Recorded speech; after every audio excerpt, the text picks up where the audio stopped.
My name is Michael Belcher.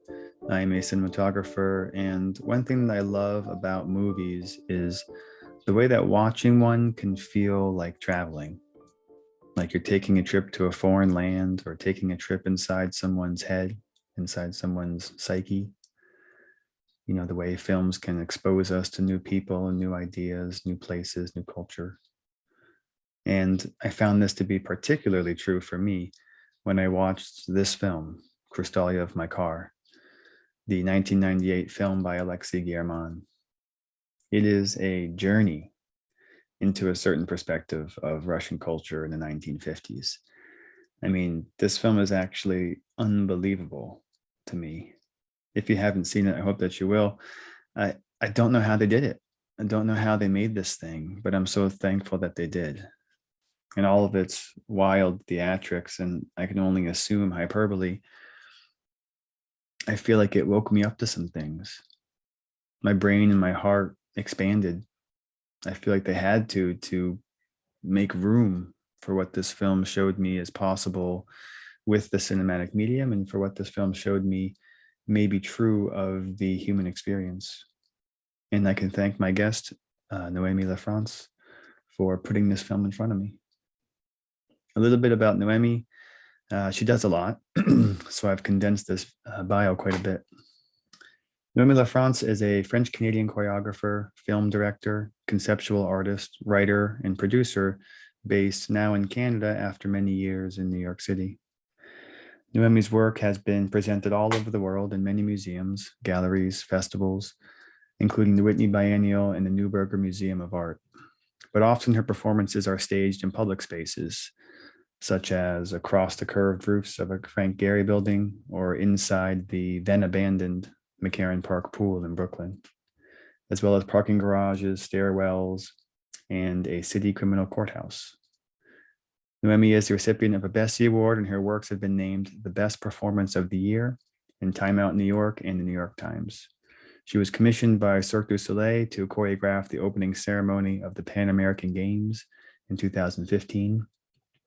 She choreographed David Byrne and Brian Eno's World Tour in 2008, as well as Doug Atkins' art film installation in MoMA 2007. She has served as choreographer on many music videos, working with Justin Timberlake, Feist, Carly Rae Jepsen, Snow Patrol, Justin Bieber, and even Tom Hanks. And she also teaches and mentors internationally. I'm so pleased to present our conversation here. I hope that you like it. Noemie, thanks for being here. Thank you for inviting me, Michael. So you chose a surprising film, a film I hadn't seen.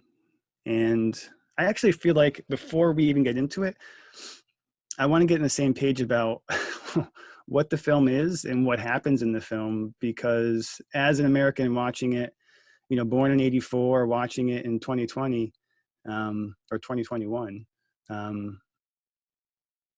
it took a little bit of figuring out for me.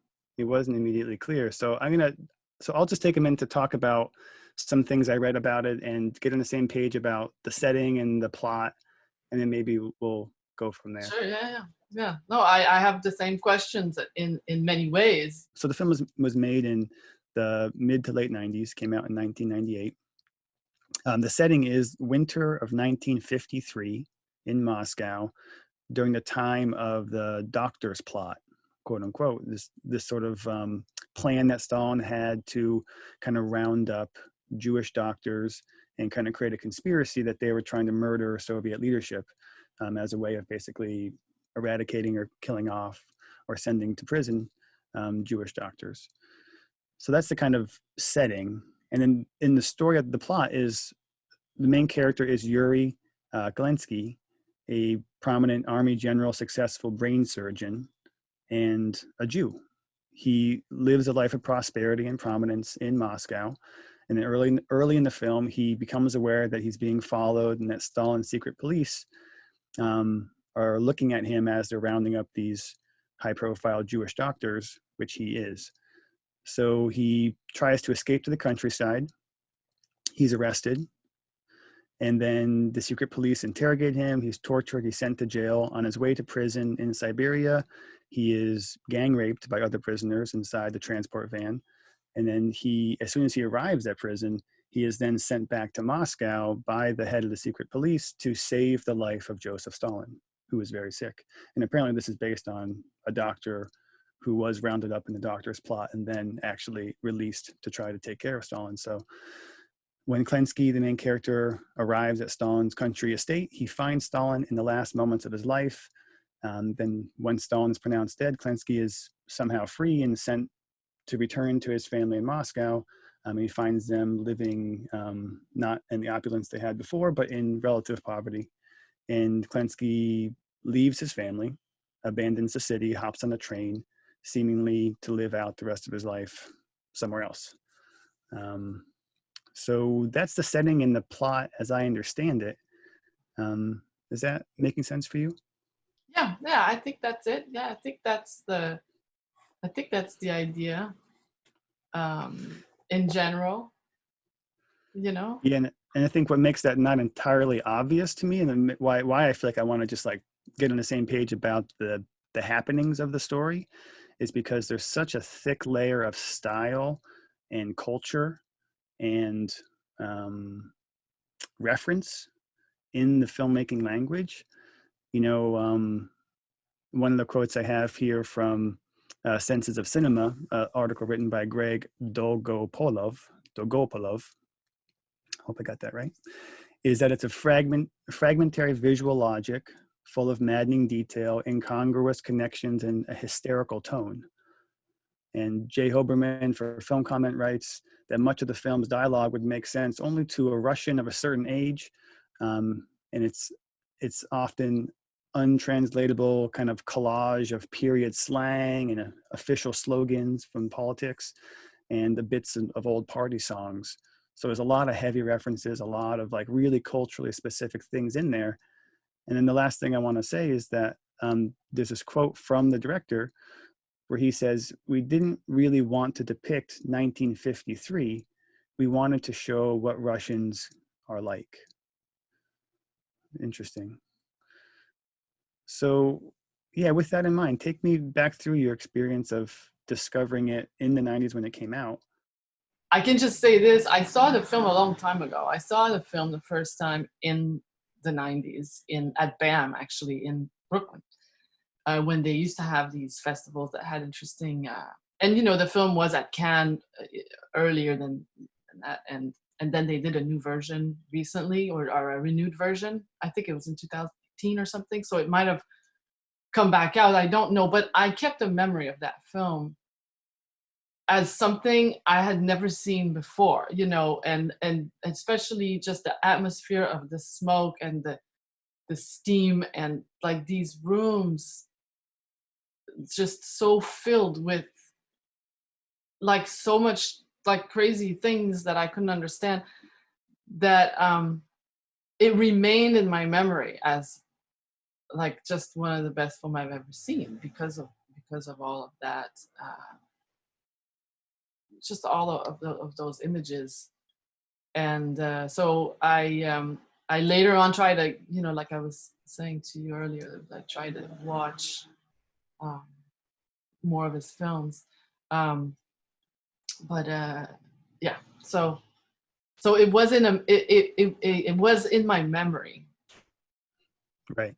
and then I Yeah. revisited this time, it, like you, trying to really understand it from a new perspective, because I've been more interested in geopolitics recently, and in Russia and in communist countries and things like that. So I think there's also like for me a completely new way of seeing it, that is not just about the impression of all this chaos, but and like this interest for all these textures, but also of like a historical kind of slice, of of a culture that we really don't understand.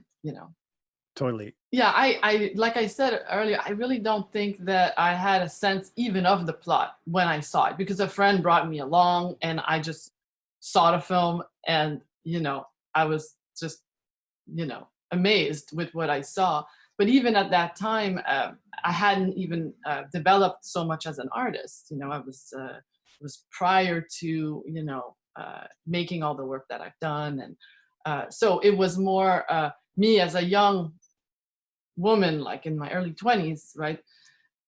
Just seeing something that I thought was fascinating, but really couldn't understand. Um, I don't even think I understood, who Stalin was, like in the sense of, I mean, if I'm being honest, Yeah. I don't think I understand the context for that at all. But now I see that even understanding all the things that you've just said, I still, and even having done recently research on the history of Russia, and having done other research on the history of Russia prior that, so let's say about 4 or 5 years, in around 2014-15, I did read a lot of literature around the Russian Revolution, in the 20s, the first, and then I spent a lot of time reading, Lenin, going into Stalin, and sort of that kind of, um, uh, because I was curious about uh, the revolution and what it meant. And then more recently, I have been looking more into geopolitics from the 70s until now, and have been studying Putin a little bit as well, and trying to understand the world from their perspective, in a sense, or from, like, we're talking about now, we're no longer perhaps in the Cold War, but we are still in the Cold War in a lot of ways. Our psychology is still seeing communism as the enemy, and Mm. we're still seeing Russia and China as the other, or North Korea for that matter, or Cuba, or so in that sense, I think that it has deprived us of um, developing a more acute interest for the subtleties of those cultures, um, and I certainly, just to approach it, uh, more lightly at this point, I certainly find it super interesting and fascinating. This, even just the sense of poetry, and the sense of what it might be like to live on top of each other in this way, and all these kinds of things just seem to offer a richness of life that I know nothing about. And it feels like this film, the political cultural element is what draws you to it, and choosing to talk about it today for you, is that more like this is the topic you want to just discuss in general, or do you feel like this is the kind of work you want to make that's seeking to understand different cultures? Well, so let's like shift it completely to the other side. Like, I chose this film in the context of your question because I feel like this is a film I couldn't make, Right, if I right, wanted to. right. Yeah, yeah. It's like there's no way I could make this film, not only because of the culture, but also because of the artistry that he's showing, with all these shots, with all these people, moving around and about, in the kind of like rhythm. And for me, the choreography of it, and I know that it's all planned, it's not, random. And I think you and I probably can see that, or, imagine that, but he says it himself in an interview, these are not improvised scenes. These are super planned, and every moment is, because you see the camera is moving to catch all these things entering the frame, and they're usually long shots, right? Yeah.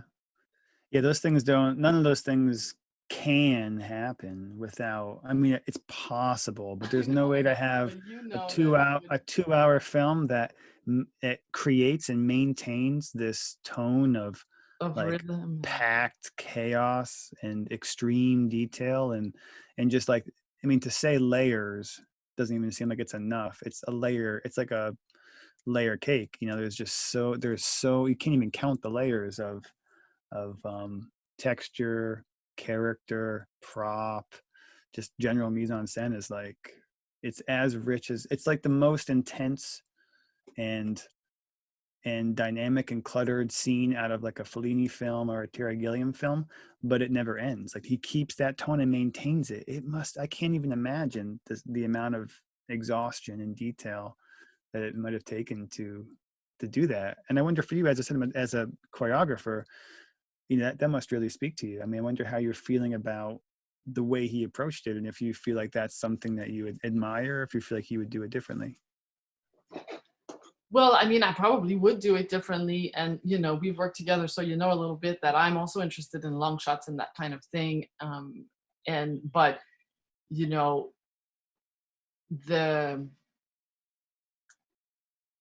it's also, I mean, the acting is also very important, you know, part of it. You could say that it's, you know, some people said it's Fellini-esque or whatever, but it's not so Italian or European in that sense, right?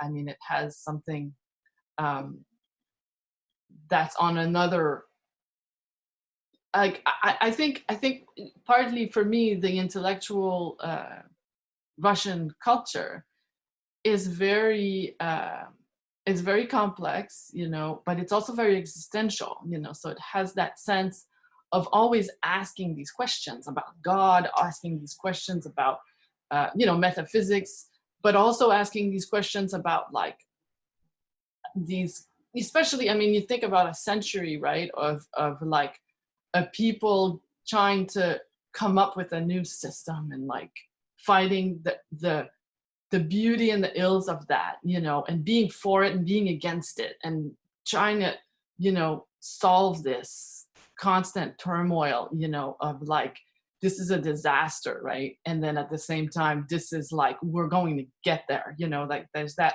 passion, you know, that is very foreign to us, but also very interesting because it's almost kind of telling us like, this is the work we haven't done, or, you know, this is the kind of depth that we don't have, you know. And so like, I guess on that front, I'm very curious, but I think that from that kind of and I'm, you know, if you look at Tarkovsky's films, you know, they're very different, but they also have that kind of fervor for, you know, these questions, you know. It's like you don't you don't speak with a Russian I guess intellectual, I don't know how to, you know, put it, but like without like kind of, you know, being challenged into these questions. And I actually feel like there's an aspect that you could say is similar in the Middle East, you know, like the Middle East has all this mystery that's in everything that, you know, a lot of people are just completely, you know, not attuned to, you know, because there's all of this, you know, judgment and fear and paranoia around that culture. But that culture is filled with mysteries and, you know, very complicated, complex ways of like metaphors and allegories that, you know, go on forever and that are asking questions, constantly metaphysical questions, you know. Yeah. So yeah, so I think like something like metaphysics is not really in our culture on a kind of a day-to-day basis, you know. For sure. Yeah. So there's this existentialism and all of that I find, you know, you can see like the character of the grandma that's always like in these lines of poetry, and she says she can't conquer her dreams, and that the kettle is like like a train that doesn't stop, and, you know, like it infuses all of this sense of a life that's lived in a kind of a very rich um, philosophy and thinking on the day-to-day basis, you know. Do you think there's an implication that some of that culture comes out of just the circumstances of being in a very cold climate or being in a very tight living space? You know, this sense of yeah, just being closer to the bigger questions, living living at the deep end of the pool, you know, because, you know, in America, it seems like the goal is comfort, and perhaps the broader sense of success might be that you don't have to worry about the big questions until you're on your deathbed or something. You know, it seems like people are seeking comfort by and large, and content, sometimes maybe striving towards being in a place where they can just be in the shallow end of the pool and be cozy.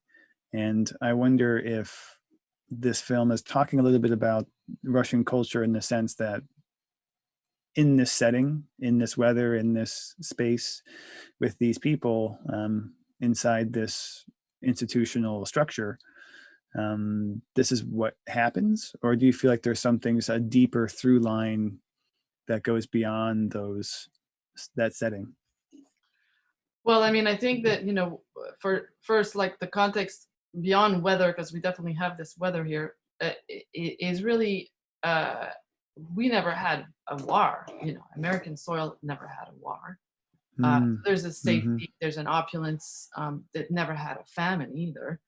Um, mm, you know, like if you look at countries like China, it had a famine in this century, you know, and you look at Russia, even with the fall of the USSR, you've got like civil war everywhere. You've got like, imagine if all the states of the United States were starting to just wanting to be their own country, and, you know, fighting with each other and this whole thing.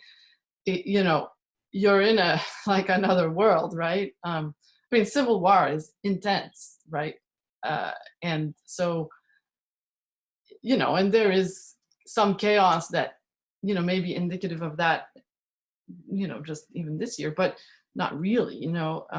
I think also the other thing is that we live in a world empire. So that's a different situation that, you know, we're not always in touch with, but the rest of the world out there is also living to fight this empire, and that is part of their connection to a certain authenticity that they have been going through for a long time, you know. mm, I think when you are trying to liberate yourself from the empire, you are you functioning not on all these lies, but you're functioning on like a kind of defense that makes sense to you in a deeper way, you know.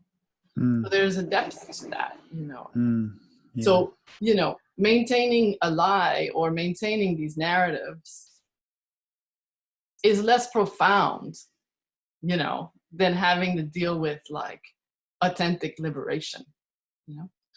So anyway, this gets maybe into some philosophical, and it's only one aspect of thinking through some of these elements of culture. You know, there's probably, and a lot of people argue this, but there's probably also other things that are interesting in, you know, this idea of a free society, you know, and that we always in this culture are very ready to defend and ready to say, oh, but look at this communism, what it did, you know. But it's a very interesting concept. It's like, how do you defend the revolution? You know, this is the problem, right? It's like you have the revolution, but then you have to keep it alive in some way. You have to keep everybody, you know, working in the direction of that revolution. And that's when someone like Stalin or others, you know, having a hard time keeping it together, you know. And then you got to like, oh, you've got these dissent over here. And let's not forget, and this is an interesting thing, I think, about the film, about the doctor's plot, because, you know, a lot of these things are very difficult to identify as, is it propaganda or not? Like, is it real or is it not real? Because the reality is all of these, you know, bodies, including also, you know, Jewish nonprofit organization in the United States, are always, or were always, trying to infiltrate the Russian government to try to destroy it, you know. And this is definitely happening. And are they trying to get doctors to kill politicians? Probably, you know. But to what degree, we don't know. Maybe it just happened once, and then you know, and is Stalin being paranoid? Probably, you know. So it's like those two things are true. They're both happening, you know. And there's some people that are going to say, no, no, no, but this was just a plot to like kill all the Jews in Russia. You know, this was coming. And then other people say, well, this ended up killing Stalin because they got all the doctors in prison. And then when he was ill, he couldn't get, you know, any kind of help, right? They had to Yeah. find some doctor that was almost dead, you know, to help him. And it was kind of too late. So, you know, there was no doctor there. So this is the kind of, I think, uh, this is the kind of blind spot sometimes that this culture has, that it's very difficult for this culture to think that there could be two things that are true at the same time, you know, that are Yeah. contradictory. And they say, no, no, where's the facts? Where's the facts? Well, there's no facts, right? Because you have to put these things into context. You have to understand that these forces are playing with each other and they respond to each other constantly, right? And so if the plan that the CIA had, for example, perhaps, you know, failed and they didn't get to kill all the politicians by the doctors, well, then they just go and do something else. Right. They try some other way, you know, meanwhile, you know, so it's hard to say what happened and why and all that. And I think that that's, that for me also gives dimension, like the film gives dimension to this kind of absurdity in a way, but also this kind Mm. of reality that there's always more than one thing going on.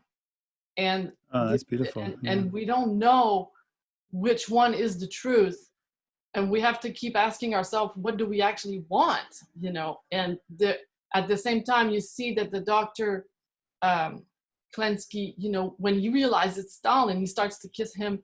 He's like, oh my God, like, you know, the man I venerated all my life, you know. But at the same time, there's this feeling that this is the man that wanted to kill me in this turn of event that, you know, messed up my love for him, because obviously it came against me. And I think this constant turning over of event in Russia of like, now it's this, now it's that.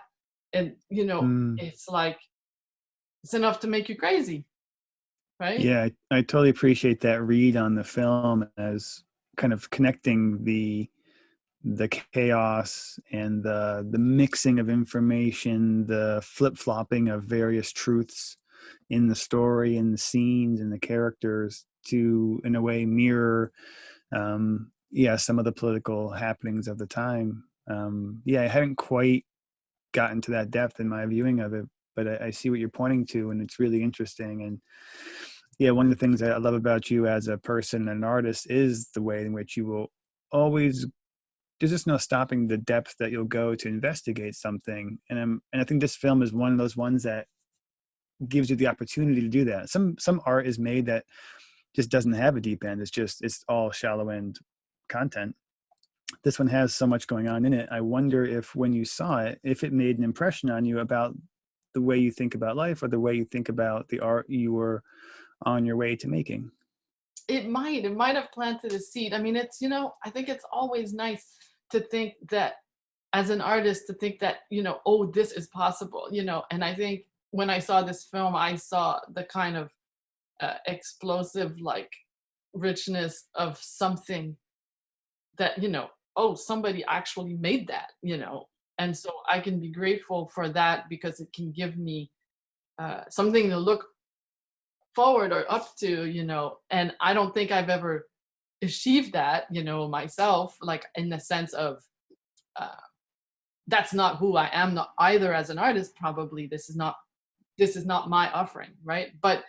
Um but I, you know, I have some other things, right? And also you know, I'm a female artist. There's like, we have all different, you know, I see his work as more male too, you know. There's, you know, different qualities in. Talk to me about that. Well, I mean, I think it's hard because you know, the world of the industry of film is so male, you know, so it's hard to understand sometimes what is the female director perspective, you know, Mm. but in general, you know, I think the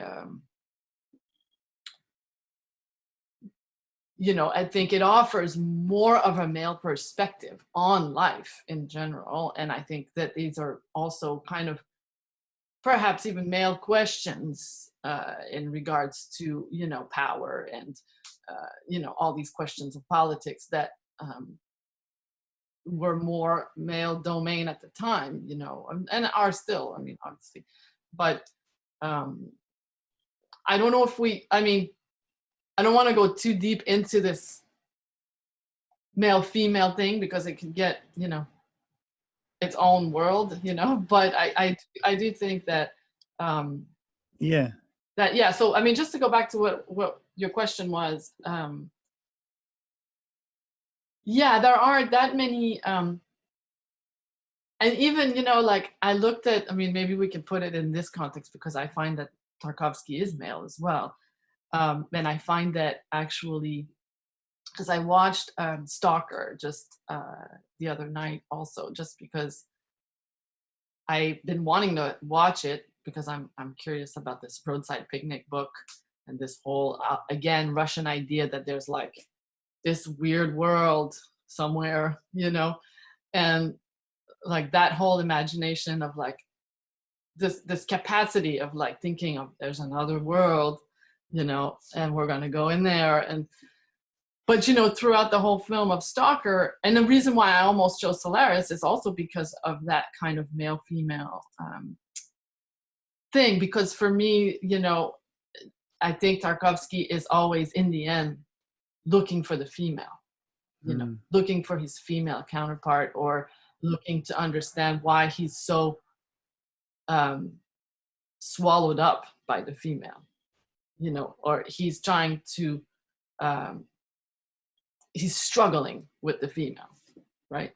And so in Stalker, throughout the film, I was thinking to myself, you know, oh, so there's three guys, you know, and it's always the three guys who go on a voyage of philosophical, you know, pondering. And why is it not three female? Oh, well, maybe be too dangerous, right? Like they wouldn't go on this trip. But at the end of the film, you realize that the zone is basically the female and it's his wife. And his wife tells him every answer to every question he has, why he's going to the zone, you know. And then his daughter has the psychic powers, like, you know, she moves the glass. And so it's like, it's all right there, right? And there's the symbolism of the man always at the bar, you know, the escape from family and this kind of like dilemma, right, between like escaping from your partner or whatever. So and then looking for the female, the water symbols and all that, you know, it's like always looking for that. And you know, I think as male we look for female, as female we look for male, and we look for ourselves, you know, we're always kind of struggling with, you know, the opposite, right? So Yeah. in that sense, you know, the female perspective sometimes is not there.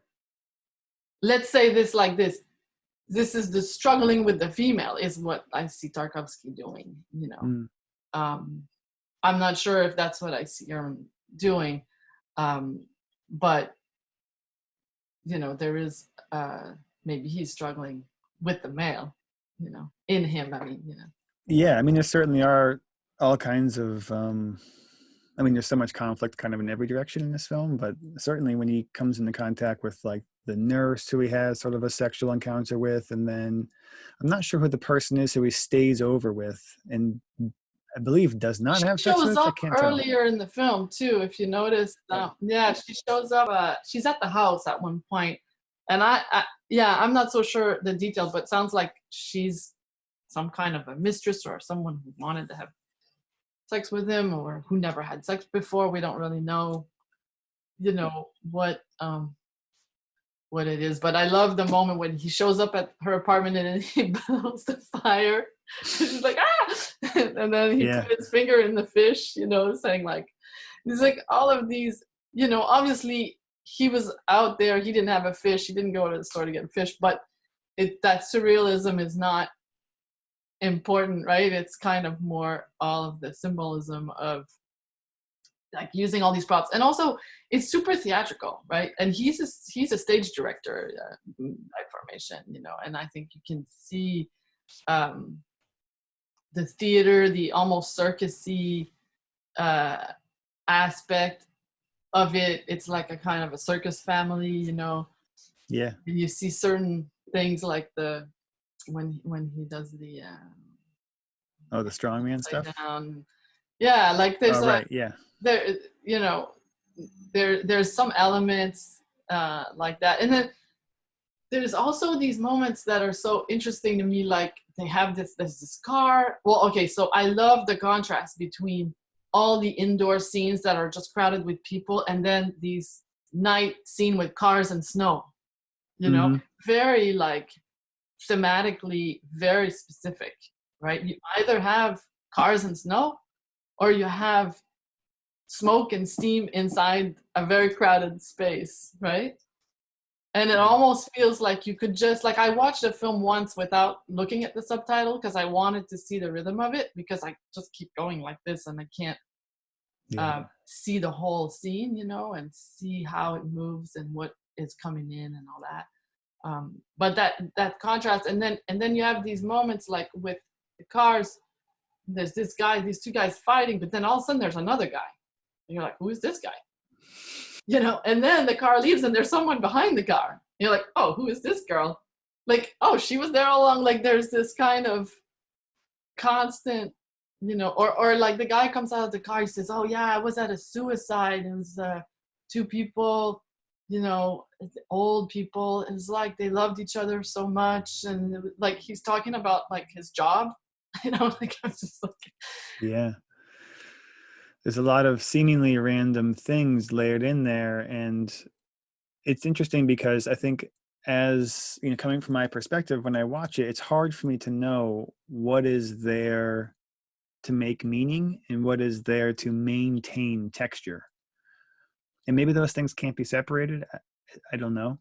yeah, I mean, there's so many things. Like, for example, when he's on the second part, when he's in the trip, and then he gets up in a car, and then you see the hand of this guy, and he just goes like, I don't know if you saw that, but like, Oh yeah, yeah, yeah, it's yeah. just like you can see that for me feels like, um, you know, this sort of almost like the heartbeat of the pressure of the police or of the army, or you know, like you can tell that this guy is like it's in his nervous system, right? It's like, and then you see the bird behind, and there's like, you know, there's these things for me are not just for a rhythm choreography, you know, thing. It's like just that little hand gesture tells you everything about what it's like to be persecuted by, you know, Mm. that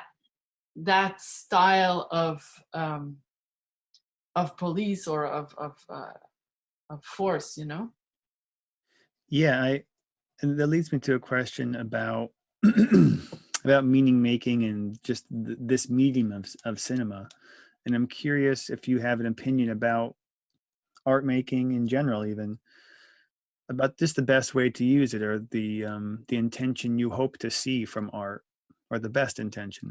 You know, it seems fair to say that there are many ways to make something interesting and worthwhile. But for you, I wonder if you feel like there is a if you have an opinion about the best way to make art or the best intention to have.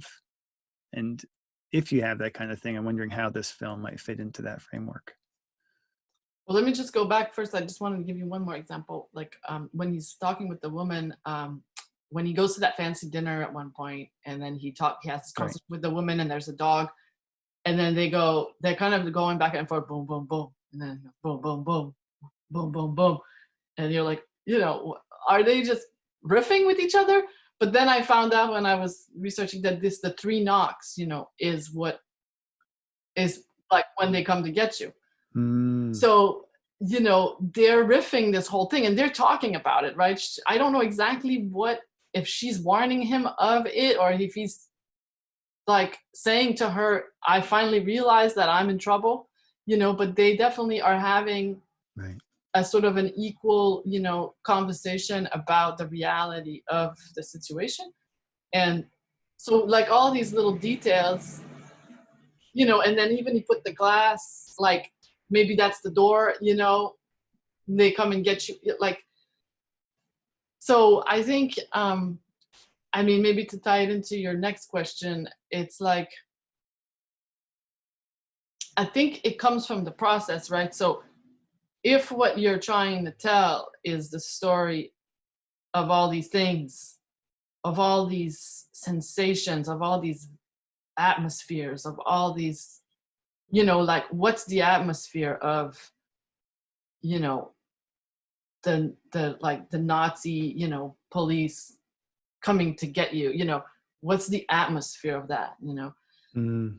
And then, like, for example, in the interview, he says, I noticed that whenever they were bringing a photographer to take pictures of soldiers, if they had a hole in their uniform, they would say, put your hand there, you know, to hide the hole.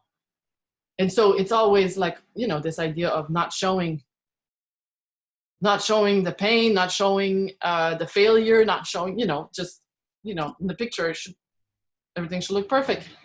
But for him, he's thinking about the gesture. Like, what does that look like if the photo is like, oh, I have like, oh, you know, the guy has his arm here, why, you know? So he'll take that gesture and put it into the film without telling you where that came from. Mm.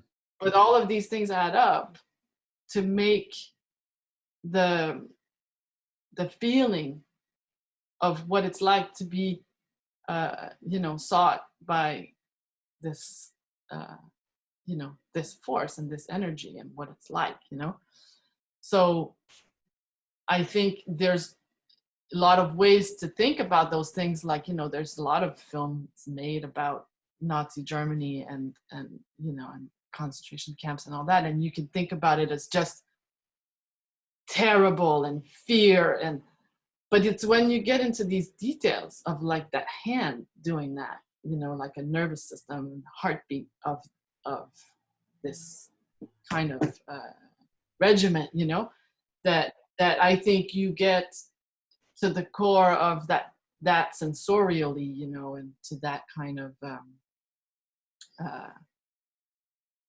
feeling. And I think it's also a cumulative process, right? It's like, and I think it's the same thing in Tarkovsky's film. It's like, in order to look at Stalker as something, it's a cumulative process, right? It's like it adds up every time there's more, you know, in their voyage. Every time there's more, it's like it adds to the overall feeling of this philosophical trance, right? But if you just take one little bit of it, you don't have the cumulative effect. And so I think that in this film, it's the same kind of thing. The cumulative effect of these feelings, you know, then gives you the sensation, you know, of what it might be like, you know, without just saying it's terrible or it's suffering. And because there are films that do take that approach, you know, it's like all you see is the pain of the people, you know, and it's really one-sided. These people are in pain and these people are mean. You know, it's not very complex.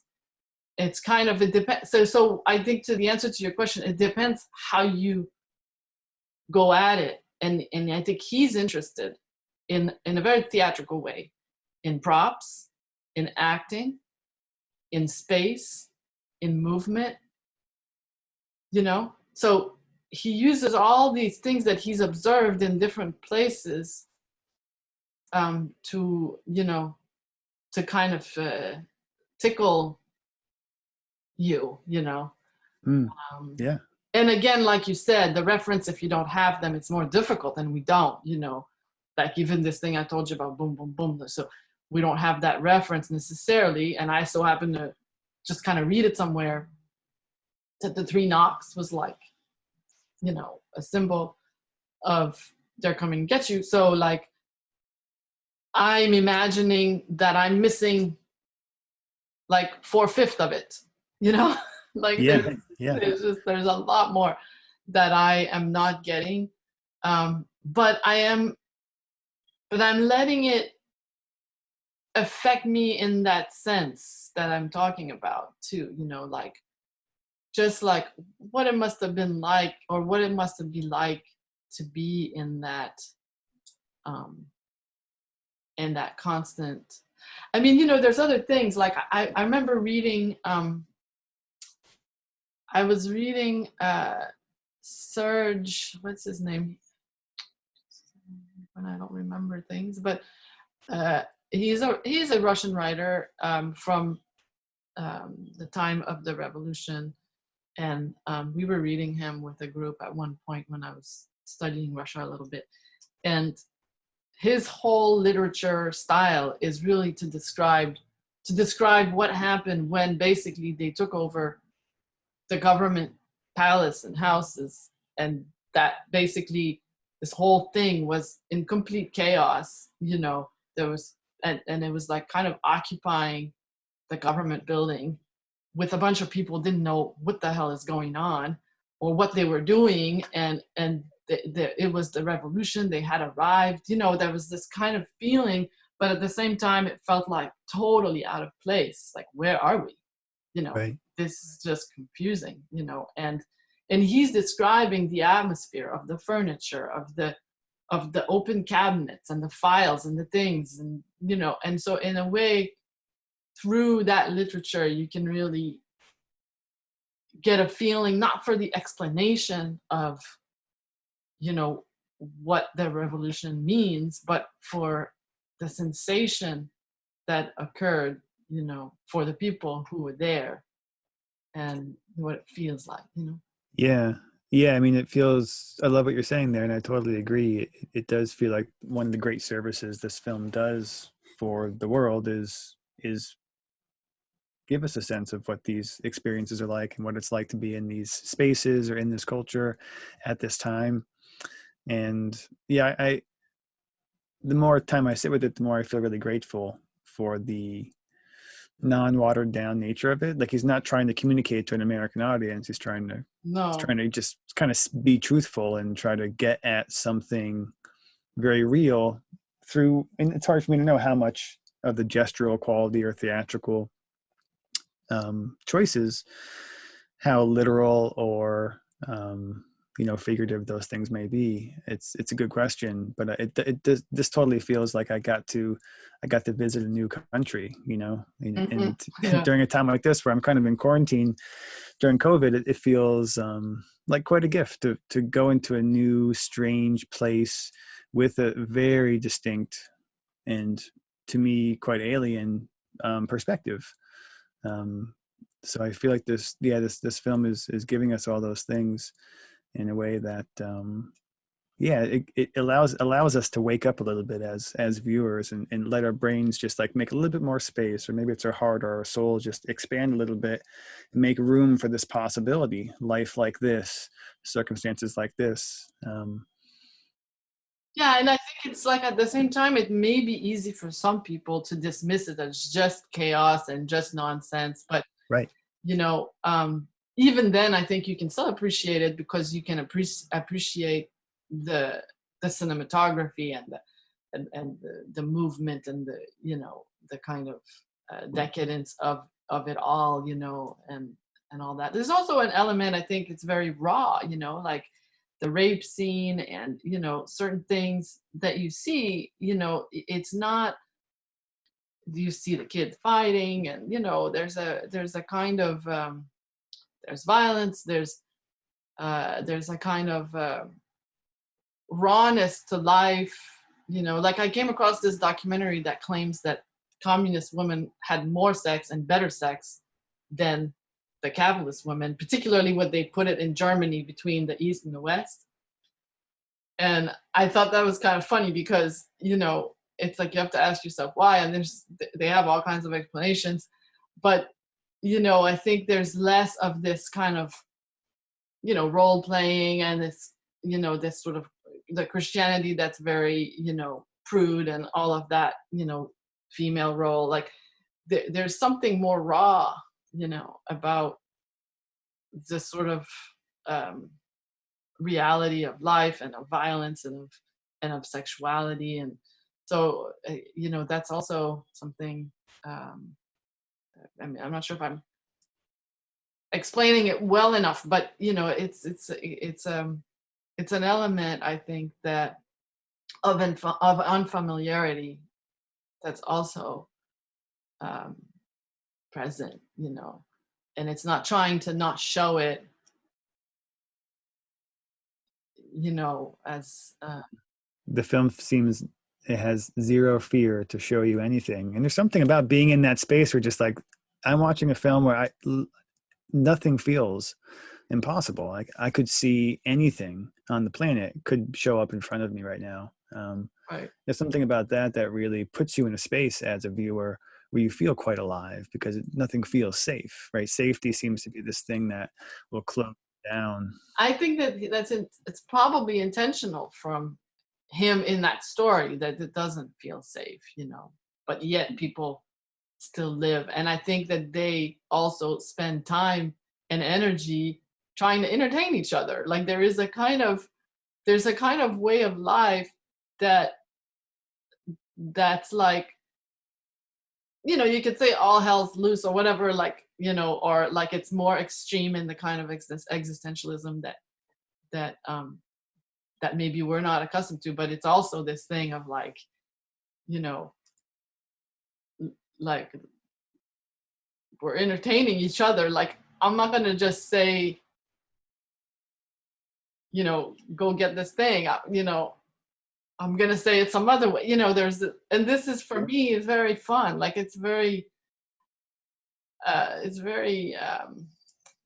like it's very it's a very interesting kind of way of just being in this kind of everyday life, that obviously it's a film and we see the poetry, and also in Western films, I think, that's an amplification of life, probably. It's not like it's not necessarily like that. Or perhaps in the Western film there's a tendency more of like a heroic kind of speech, where it's like people are cool and invincible, and they're tac tac tac, they're like taco tac, like we say in French, like they kind of like speak very, snappy with each other, and there's this kind of like swing to the language, there's that, but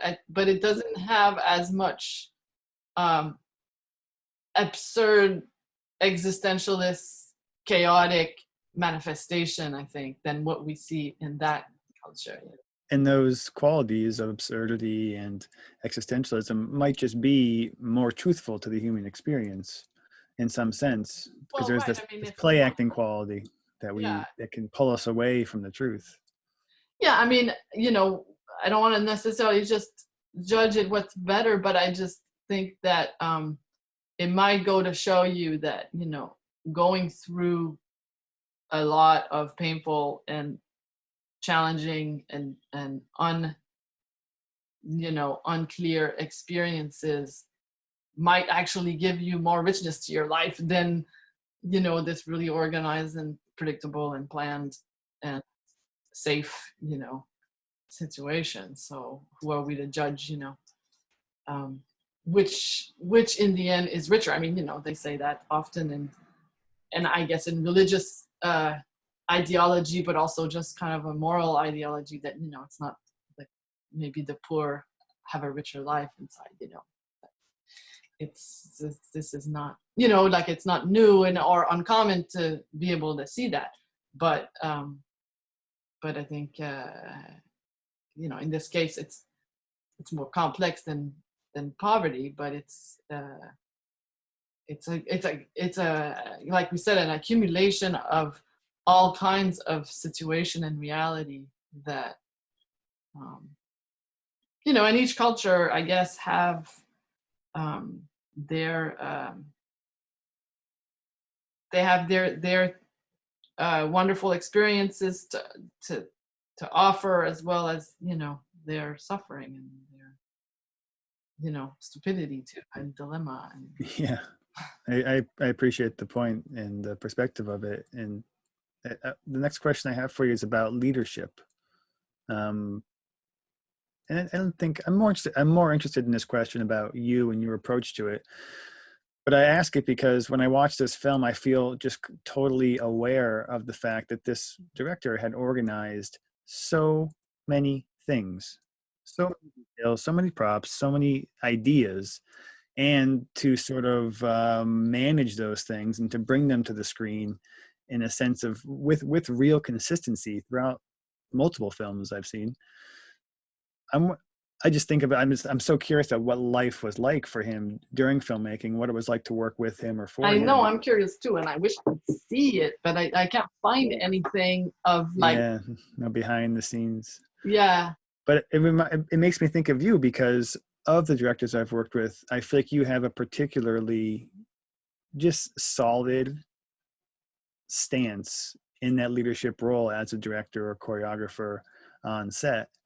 And I'm wondering, I mean, the question really is less about this film. It's really just kind of getting at you. I'm just curious how you may have developed that and how you think about it, because I mean, just honestly, I think you are really good at it, and it might just be a natural thing. I wonder if you feel like it's just sort of what makes sense to you, or if you have developed it in some way. Hmm. Well, I mean, maybe because I'm not a film person initially. I came to film as a sort of a second uh, form, or a medium. Uh, I feel a little bit stressed out. I mean, I feel the pressure, for sure, of having to deal with everything coming together in this instance of time. Like with choreography, you work it a little bit one day, then you come back and you work it a little bit the next day, and it's more like a dough. You're massaging it and you turn it around, and you're like, oh, it looks nice this way, and you can revisit it the next day. And this, for me, in film is very traumatic. It's like, oh my God, like I have to get it all now, because we're not going back to this location. We're not getting all these people again together. There's this pressure of time and money and all that. So it's a very different process in that sense, right? It's like writing too. Writing, you go and then you re-edit it and you read it. You keep rechewing it. So in that sense, you kind of have to plan everything and hope for the best. That you didn't forget, or that or anything could happen. Maybe the actor's not the right choice, or maybe the maybe the weather is going to be wrong and everything is whatever you have to deal, or something's wrong with the equipment. There can be so many things. Everybody tries their best to make it all perfect, which is also ironic because the way that film wants to cheat reality is very extreme. It's like, let's pretend this happened and let's make it look, and it doesn't matter what's happening over there, it's all over here, and in the background it's like a different world. So it's like an artificial world. When you do live performance, it's not artificial, right? It's like there, right? So you're not in that. So sometimes for me, the film process is like a pretension, in that sense, and for me, it's very modern, and it's kind of psychology, of like Mm. trying to present a slice of a two-dimensional reality, and trying to make it the perfect recorded final image, that will then live forever. And it's just all this psychology is very modern. It's not. It also requires a lot. It requires a lot of equipment, a lot of people, a lot of energy.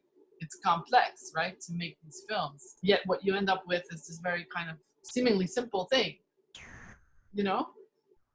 So, um, so yeah, I think generally maybe what you're describing comes from you being quite uncomfortable with all of those things and being scared that it won't come together. And honestly, actually, I think it never really does. I feel like it never really does to my satisfaction. I feel like it's always a bit of a compromise.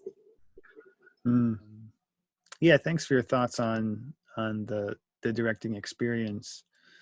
Um, I wonder if really the last question I have written down for you is, if you could be sitting down with this director, um, yeah, I wonder what question you might ask, or about this film, or about filmmaking in general. From your perspective, but what question might you ask? I don't know. I don't even know. I mean, I don't even know if we would have that much to talk about, or maybe we would, but it's, I feel like for me to have a conversation with him, I would have to do even more kind of research on Russia, and I would have to go to Russia, and I would have to be a little bit more steeped um, into that language, because I feel like I'm at a stage where I've become open to it because I've become interested in it and I've looked into it. Um, but I'm by no means really steeped into the culture. I really don't know. And to not that I'm not curious and that I wouldn't love to have a conversation with him, but um, I would also feel like to have a more interesting conversation, um, I would have to be doing some work. Yeah, it's relatable. When I think about that question, it does feel like I do feel a little like blown out of the water, just like I described before. I feel like I'm watching an alien planet, alien culture through an alien point of view. It's all so foreign to me, um, and that's the enjoyment for me. But it also does make it feel like more than maybe asking him a question or wanting to really directly interact with him. I would just love to observe him, like we were talking about before, if it was possible. He's passed away now, but a week on set, I'm sure, would be a revelation, because so few, knowing how hard it is to make even the most stripped down film. Yeah, I think it'd be a revelation to see someone put together something with so much detail and so many layers. And it also took him, many years to Yeah, make his last two films. So I don't know what that looks like, but certainly curious. yeah. So that's all I have for you. Thank you for doing this. I love that you approach the question and the film itself in a way that was so much more broad and open than just this Aesthetic or whatever. yeah, just aesthetic or technical talk. I love that it's really about culture and about the broader human experience.